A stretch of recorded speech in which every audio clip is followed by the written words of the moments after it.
السلام علیکم۔ آج میں واک پر آیا ہوا تھا تو میرے ذہن میں ایک بات آ رہی تھی کہ میں زندگی کے کچھ تجربات آپ کے ساتھ شیئر کروں۔ تو جو ہماری زندگیوں میں تعلق ہوتے ہیں جب ایک دوسرے کے ساتھ ٹوٹ جاتے ہیں، تو جب وہ ٹوٹ جاتے ہیں تو تب بھی ہمیں کس طریقے سے ان کو چھوڑنا چاہیے، کس طریقے سے اینڈنگ کرنی چاہیے، یہ بہت ضروری ہے۔ یہ میرا زندگی ایکسپیرینس ہے، ضروری نہیں ہے کہ کوئی میری اس بات سے اتفاق کرے، لیکن فیکٹ اور حقیقت یہی ہے کہ ہم جب بھی ہمارے رشتے ٹوٹ جاتے ہیں یا تعلق ٹوٹ جاتے ہیں یا دوستیاں ٹوٹ جاتی ہیں، تو ہمیں ان کو کس طریقے سے اینڈنگ کرنی چاہیے یا کس طریقے سے چھوڑنا چاہیے۔ اس موضوع پہ میں کچھ آپ کو جو میرے اپنی زندگی کے مشاہدات ہیں، تجربات ہیں، میں وہ شیئر کروں گا۔ میں سمجھتا ہوں کہ پہلی بات یہ ہے کہ اتنی ایکسٹریم لیول نہیں آنا چاہیے کہ آپ ایک دوسرے کو دیکھ ہی نہ سکیں۔ آپ کو اتنی طلب ہو کہ آپ کہ آ نا یار کھانا کھاتے ہیں، آؤ نا یار ناشتہ کرتے ہیں، آؤ نا یار وہاں جاتے ہیں، فلاں جگہ جاتے ہیں۔ ایسی ایکسٹریم کنڈیشن کبھی بھی نہیں ہونی چاہیے، بالکل بیلنس ہونا چاہیے۔ کہ اگر فرض کریں آپ نے ناشتہ کرنا ہے تو آپ کی جو ڈیلی کی روٹین ہے آپ اسی کو اڈاپٹ کریں۔ آپ اگر لنچ کر رہے ہیں تو آپ جیسے روزانہ کرتے ہیں اکیلے کریں یا اپنی فیملی کے ساتھ کریں تو کریں، دوستوں کو کبھی بھی انوالو نہ کریں۔ اچھی بات ہے کہ ہونا چاہیے، لیکن کیونکہ میں سمجھتا ہوں کہ ہر رشتے میں نا عروج بھی آتا ہے اور زوال بھی آتا ہے، اس نے ٹوٹنا ہی ہوتا ہے۔ یہ ایک آزمائش بھی ہوتی ہے، یہ کچھ رشتوں کو پکانا بھی ہوتا ہے اللہ نے، اور کچھ رشتے جو ہیں وہ وقت کے ساتھ پکتے ہیں، وقت کی گرمی سردی کے ساتھ بڑے ہوتے ہیں، پھر وقت ان کو سینچتا ہے، ان کو پکاتا ہے۔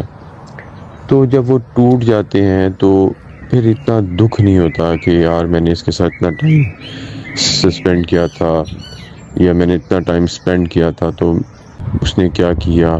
اس طرح کی باتیں انسان کو پھر کم چبھتی ہیں، کم دل کو لگتی ہیں اور تکلیف زیادہ نہیں ہوتی ہے۔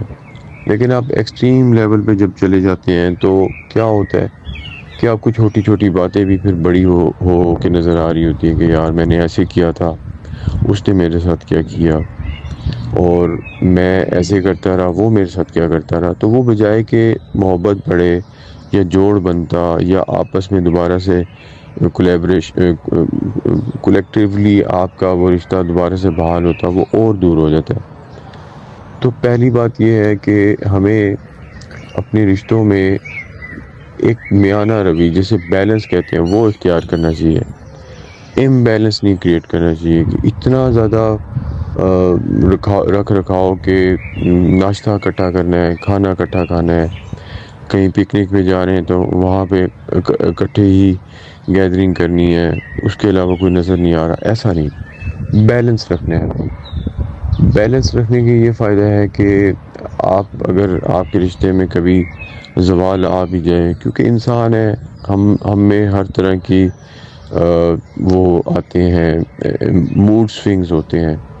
یہ ایک فیکٹ ہے، یہ انسان کی جبلت میں ہے، انسان کی عادتوں میں، انسان کی بائی ڈیفالٹ سیٹنگ میں ہے کہ موڈ سوئنگز ہوتے ہیں۔ یہ ہم وقت کے ساتھ پکتے ہیں، وقت ہمیں پکاتا ہے، وقت ہمیں میچور کرتا ہے کہ آپ کا فرسٹریشن کا دور ہے، انگزائٹی کا دور ہے، تب بھی آپ نے بات کو بنائے رکھنا ہے۔ دیکھیں نا، ہم سکولز میں جب جاتے تھے، سر درد ہے، بخار ہے، کچھ بھی ہے، لیکن ہم نے اپنے ٹیچرز کے ساتھ، انسٹرکٹرز کے ساتھ اچھا برتاؤ کرنا ہے، اچھا پریزنٹ کرنا ہے اور اچھا پریزنٹ کر کے دکھانا ہے۔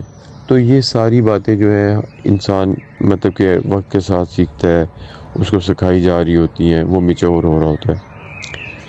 اب رشتے کیوں ٹوٹ جاتے ہیں؟ رشتے بہت ساری وجوہات ہیں، اس میں موڈ سوئنگز ہوتے ہیں، کچھ انسان کی اپنی عادتیں ہوتی ہیں، کچھ انسان اپنی بری عادتوں کی وجہ سے بھی چھوڑ بیٹھتا ہے، کچھ وقت بدل جاتا ہے، وقت چھڑوا دیتا ہے۔ تو اس موضوع پہ ہم بعد میں بات کریں گے کسی دن کہ رشتے کیوں ٹوٹ جاتے ہیں، اس کی کیا وجہ بنتی ہے۔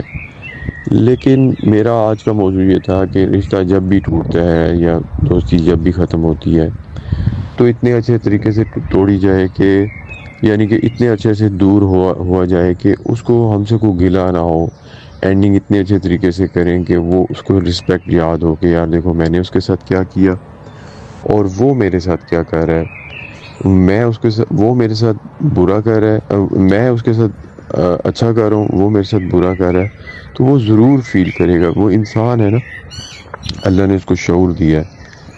تو اس پہ بہت ساری باتیں کی جا سکتی ہیں، لیکن جب بھی آپ ختم کریں یا جب بھی ختم ہو رہی ہوتی ہے تو آپ اتنے اچھے طریقے سے جدا ہوں آپس میں کہ وہ آپ کی اینڈنگ کو بھی ہمیشہ یاد رکھے کہ یار وہ جا رہا تھا تو میں اس کے ساتھ بدتمیزی کر رہا تھا یا فلاں بدتمیزی کر رہا تھا، وہ تب بھی اس کا اتنا اچھا جواب دے رہا تھا، وہ اتنی اچھی اس کی تربیت تھی، خاندانی تربیت تھی کہ اس کا رنگ نظر آ رہا تھا۔ کہتے ہیں نا کہ یار وہ بہت خاندانی ہے، وہ کیوں کہتے ہیں کہ وہ خاندان نے سکھایا ہوتا ہے کہ نہیں بیٹا ایسے نہیں کرنا، ایسے کرنا ہے، فلاں جگہ پہ فلاں بات ہو جائے تو وہاں پہ بھڑکنا نہیں ہے، تحمل کے ساتھ، تدبر کے ساتھ، تدبیر کے ساتھ ختم کرنا ہے، نہ کہ چھوٹی چھوٹی باتوں کو غصہ بنانا، موڈ بنانا اور اپنے آپ کو یہ ثابت کرنا کہ میں تو بہت غصے والا ہوں اور میرے سے آگے تو کوئی چیز نہیں ہے۔ ایسا نہیں ہوتا، یہ ایک نفسیاتی مسئلہ سا لگتا ہے، ایسے لگتا ہے جیسے نفسیاتی کمی رہ گئی، اور مطلب کہ غصہ کرنا، ایک انسان ہو کے انسان کیوں غصہ کرے؟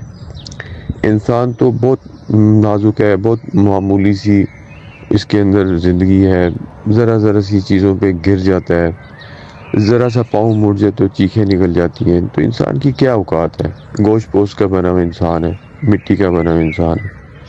تو یہ جب یہ اتنی ساری چیزیں ہوں تو انسان کی زندگی میں اچھائی ہونی چاہیے، اس کی اندر اچھی چیزیں ہونی چاہیے، اس کو اچھی چیزیں اڈاپٹ کرنی چاہیے۔ امید کرتا ہوں کہ آپ میری اس چھوٹی سی جو بھی میں نے حقائق، جو بھی میں نے اپنے مشاہدات شیئر کیے ہیں آپ کے ساتھ، وہ آپ کو اچھے لگے ہوں گے۔ اگر آپ کو اچھے لگیں تو ضرور اس کو آگے شیئر کریں، لوگوں کی زندگیوں میں لے کے آئیں۔ اور آپ کو نیکسٹ ٹاپک کیا پسند ہے آپ اس کو بھی ضرور ہمیں نا کمنٹ باکس میں بتائیں کہ آپ کا اگلا ٹاپک کیا ہونا چاہیے، اور اگر اچھا لگے تو لائک کریں، ضرور شیئر کریں اور کمنٹ کر کے نیکسٹ ٹاپک ضرور بتائیں۔ تھینک یو جی، ٹیک کیئر۔